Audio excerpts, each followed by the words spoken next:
Hello， 大家好，我是花百科的花花。今天呢，我们来学习一下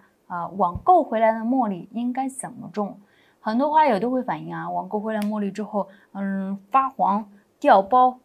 掉叶问题一堆，最后慢慢的死掉。其实呢，很多花友都有这个问题。那花花建议大家呢，你买回来的茉莉呢，暂时原盆原土先给它养的，先不要给它着急换土换盆，因为很多花友这个茉莉死就死在这一点。你拿回来之后，马上给它换土换盆，它根系受损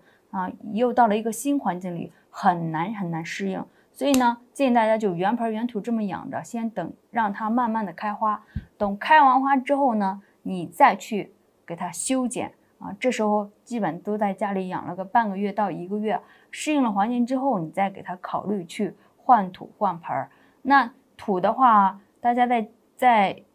换的时候一定要注意我们先看原先它的土是什么样的土质，比如说你如果室内养但是呢，它原先带的土是那种非常板结的泥巴土，那你开完花修剪完之后呢，建议给它把这个原来的土层拿出来，因为它非常板结嘛，你室内不通风，这种板结的土壤非常难养活，所以呢，你可以把它放到水里泡一泡，把周围的毛细根系给泡出来泡出来，但是里边的糊心土要留着只是周围的这个毛细根给它泡出来，然后呢，你再种上自己配的，就比如说泥炭土腐叶土冬针土这种比较疏松透气的这个土壤，再给它重新种上，这样呢，相对来说呢，它的成活几率更大一些，因为你如果原先的那个土坨它包围在这个毛细根系里，你浇水之后呢，你容易浇不透。你即便浇透了之后，多余的水在里面它流不出来，它容易沤根儿再加上如果你直接蹲在比较松软的那个土里，它两个土质相差太大，它根本就不太容易适应的。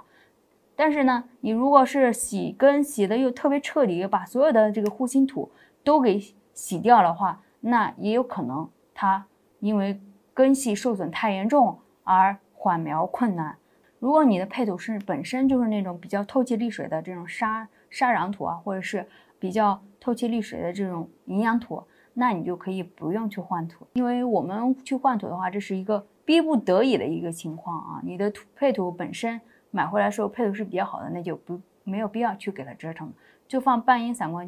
通风的地方，让它缓苗1个周就可以正常养护了。好了，关于网购回来茉莉应该怎么养护，我们就先介绍到这里，我们下期见吧，拜拜。